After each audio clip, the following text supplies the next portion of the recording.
अस्सलाम वालेकुम dear students, I hope you all are well. Welcome in today's class. हम अपने पेडागोजी में एक और टॉपिक कवर करने जा रहे हैं, that is Bloom's taxonomy. Recently मेरी नज़र से जो बीपीएससी में चार्ट साइकोलॉजी का पेपर गुजरा था, उसमें मैं मुझे जो है ना क्लिक किया एक क्वेश्चन है that was related with the Bloom's taxonomy. तो ब्लूम्स टैक्सोनॉमी आपके पास कहीं पर भी यूज़ हो सकता है, जहाँ पे आप कॉग्निटिव पावर्स की बात हो रही है, जहाँ पर आपके मेंटल हेल्थ की बात हो रही है, जहाँ पे साइकोलॉजी की बात हो रही है, जहाँ पे एजुकेशन की बात हो रही है, तो ब्लूम्स टैक्सोनॉमी वहाँ पर आपको मिलेगा। टैक्सोनॉमी हम किसको कहते हैं? टैक्सोनॉमी आपके पास एक टर्मिनोलॉजी है which is used for the in the terms of classification. चीज़ों को क्लासिफाई करना, अरेंज करना, कैटेगराइज करना, डिवाइड करना, अप्रोप्रिएट तरीके से उसके लेवल्स बनाना, इसको हम टैक्सोनॉमी कहते हैं। ब्लूम्स ने एक टैक्सोनॉमी अपना बनाया, कुछ लेवल्स बनाए, कैटेगरीज बनाए, किसके? लर्निंग ऑब्जेक्टिव्स के। कि इस आपने कौन से लर्निंग ऑब्जेक्टिव्स अचीव करने हैं as a teacher, as a mentor, as a coaching and as a leader. आपने कौन कौन से वो जो ऑब्जेक्टिव्स हैं लर्निंग, वो आपने अचीव करने हैं, ताकि स्टूडेंट रेडी हो सके इन लेवल्स के लिए, इन चीज़ों के लिए, इन एरियाज़ के लिए। जो टैक्सोनॉमी ब्लूम ने अपनी दी है, उसमें सबसे पहले उसके डोमेन्स आ जाते हैं। 3 डोमेन्स उसने एक्सप्लेन किए हमें।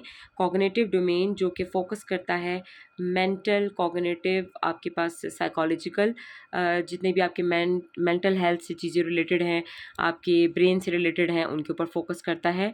Affective domain emotions, attitudes and values को फोकस करता है। साइकोमोटर आपके फिज़िकल स्किल्स और मोटर स्किल्स को, कि आप कैसे इनको जो है वो करते हैं, यूटिलाइज़ करते हैं प्रॉपर्ली। ठीक है। अब देखिए कॉग्निटिव डोमेन जो है वो आपके पास सबसे ज़्यादा वाइडली यूज्ड होने वाला डोमेन है, और इसका मैंने आपके पास ओल्ड वर्जन आपको लिखा हुआ है, that is knowledge, comprehension, application, analysis, synthesis and evaluation. देखिए आपने इसको याद कैसे करना है। सबसे पहले आपने ये जो याद करना है 3 इसके डोमेन्स, चूँकि भूल जाते हैं हम एग्ज़ामिनेशन के दौरान, स्ट्रेस होता है, एंजाइटी होती है, हम चीज़ें भूल जाते हैं। तो सिंपल कैप, ये एक निमोनिक है, आप कैप से याद रख सकते हैं ना। आपके पास cognitive domain, A is affective domain, P is psychomotor domain. So CAP से याद रखें 3 डोमेन्स। ठीक है, 3 डोमेन्स कैप से याद रखने आपने। फिर इसके लेवल आप कैसे याद करेंगे? आप मतलब स्टूडेंट्स कंफ्यूज हो जाते हैं कि हम रटफिकेशन करते हैं तो हमें लेवल्स याद नहीं होते। सबसे पहले कॉग्निटिव के आप ये ओल्ड वर्जन के आप जो है ना वो कैसे याद कर सकते हैं, जैसे मैंने अपनी ईज आसानी के लिए बनाए हुए हैं। आप और भी मॉडिफाई कर सकते हैं। कैसा, ऐसे। ठीक है, दिस इज़ कॉग्निटिव, कैसा, ऐसे। सो ये मैंने बनाया हुआ है टू मेमोराइज इट, इसकी अपनी आसानी के लिए। इसी तरह आपके पास अफेक्टिव डोमेन आ जाता है, जिसके लेवल्स हैं आपके पास receiving, responding, valuing, organising, characterisation. तो इसको मैंने याद करने के लिए बनाया हुआ है कैसा, ऐसे। ठीक है, ये आपको याद हो गया। पहले वाले आपके पास इसका निमोनिक। दूसरा रन रन वोकल। ठीक है, रन रन वोकल से मैंने इसको याद रखा है। थर्ड आपके पास साइकोमोटर आ जाता है जिसमें प्रिसेप्शन है, सेट है, गाइडेड रिस्पॉन्स है, मैकेनिज्म है, कॉम्प्लेक्स कोवर्ट रिस्पॉन्स है, एडेप्टेशन है, ओरिजिनाइजेशन है। तो इसको मैंने याद रखा हुआ है सिंपल PSGM-CAO। ठीक है, PSGM-CAO। तो इससे मैंने इसको याद किया हुआ है। ये डोमेन्स हैं। अब हम पढ़ेंगे कि कॉग्निटिव डोमेन क्या है। ठीक है, कॉग्निटिव डोमेन जो कि हमें ब्लूम्स ने दिया हुआ है। बेसिकली जो आपके पास ब्लूम्स टैक्सोनॉमी है, that is a tool box. ये आपके पास वो मेथड है, वो तरीका है जिसमें आप बच्चे को इजी टू कॉम्प्लेक्स या इजी टू डिफ़िकल्ट की तरफ लेकर जा सकते हैं। चीज़ों को पहले आसान पढ़ाना है आपने, फिर आप उनको वो जो है वो उसको कॉम्प्लेक्स चीज़ों की तरफ लेके जाएं। सो इसको बहुत माना जाता है, ये जो आपके पास ब्लूम्स टैक्सोनॉमी का ये कॉग्निटिव डोमेन है, इसको माना जाता है। इसमें 2 कैटेगरीज़ हैं, lower order thinking and high order thinking. ये 2 कैटेगरीज़ हैं। इसके लेवल्स देख लेते हैं। सबसे पहला इसका जो लेवल है वो लोअर ऑर्डर थिंकिंग का, remember, understand, then apply, analyse, evaluate, create. याद आपने कैसे करना है इसको, आपको मैं पहले याद करने का तरीका बता दूँ, फिर मैं आपको बताऊँगी कि इस कैटेगरी को आपने यूज़ कैसे करना है। सिंपल इजीली आप इसको याद कैसे कर सकते हैं। Remember under Apple tree and Einstein created, ठीक है। इसको मैंने अपना निमोनिक अपने तौर पर बनाया है ताकि मुझे याद रहे। Remember under Apple tree and Einstein के नाम से मैंने इसको याद रखा है, ठीक है। Apple tree and Einstein created, so इससे जो है ना आपको ये निमोनिक से इसके लेवल्स याद हो जाएंगे। अब हम देखेंगे कि ब्लूम्स ने ये जो टैक्सोनॉमी की है इसमें इसने किस चीज़ के ऊपर एम्फेसाइज किया है, क्या मतलब है इसका, कहाँ करते हैं। देखिए जब आप टॉपिक पढ़ा रहे हैं, देखिए जब मैं अपनी ब्लूम टैक्सोनॉमी का कॉन्सेप्ट क्लियर किया था तो मैंने यूट्यूब से ही एक वीडियो से अपना कॉन्सेप्ट बनाया था और वो इतना अच्छा मुझे कॉन्सेप्ट समझ आया कि that I can implement it now ना। सो सबसे पहले रिमेंबर मीन्स ये फर्स्ट लेवल है, फर्स्ट आपके पास थिंकिंग ऑर्डर है जिसमें आप बच्चे को मेमोराइजेशन सिखाते हैं, रिमेंबर सिखाते हैं, ठीक है। मतलब रिमेंबर करना, किसी चीज़ को याद करना आप सिखाते हैं।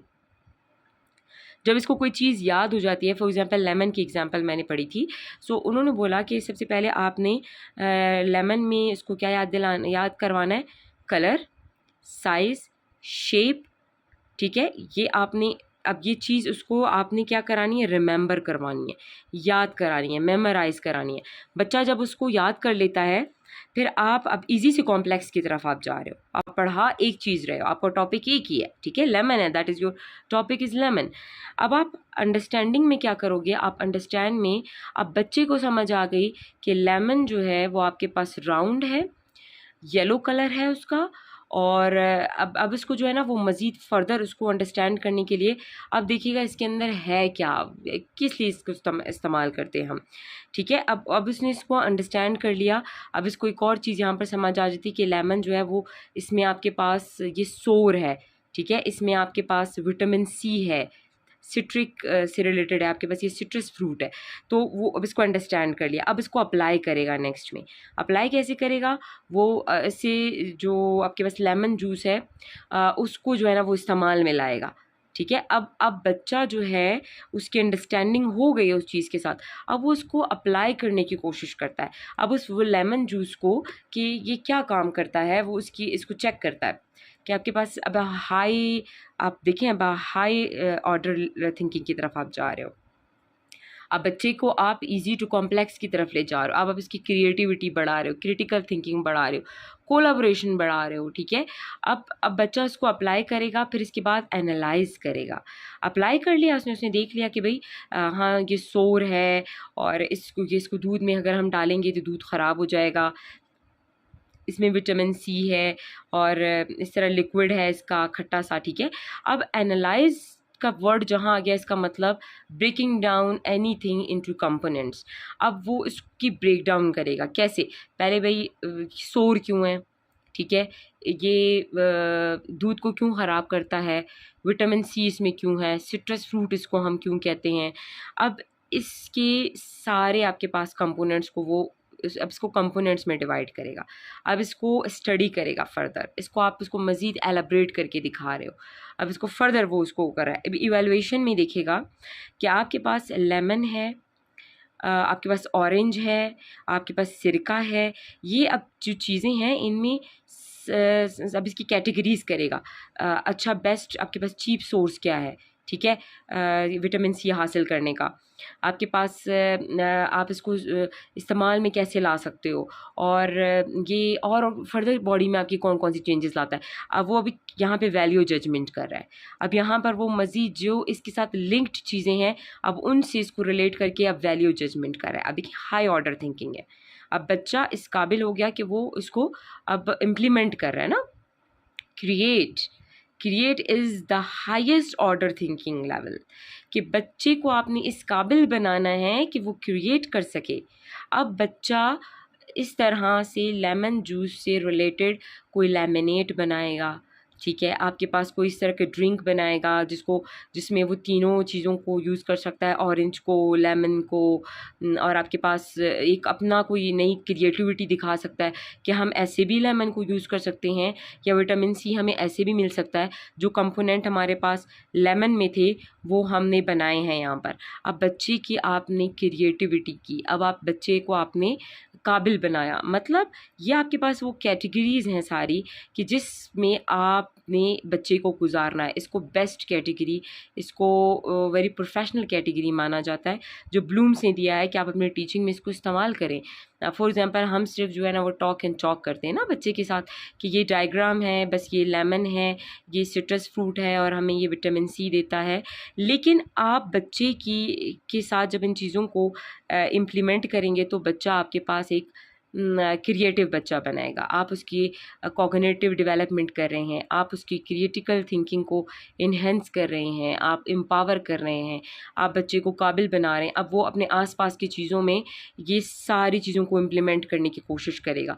इसी तरह बच्चा क्रिएटिव होकर आपके पास फ्यूचर में एक अच्छा आपके पास सिटीज़न बन सकता है, एक अच्छा साइंटिस्ट बन सकता है, एक अच्छा क्रिएटर बन सकता है। ठीक है। तो आपके हमने बच्चे को क्रेमिंग नहीं करानी, हमने बच्चे को जो है वो रटिफिकेशन नहीं करानी, हमने इसको क्रिएटिव बनाना है। सो ब्लूम्स टैक्सोनॉमी का बेसिकली फोकस इसके ऊपर है। इन टीचिंग इसको इस्तेमाल किया जाता है, that is Bloom's taxonomy. I hope आपको आज की वीडियो समझ आई होगी। Thank you for watching. Subscribe this channel and share it. Thank you.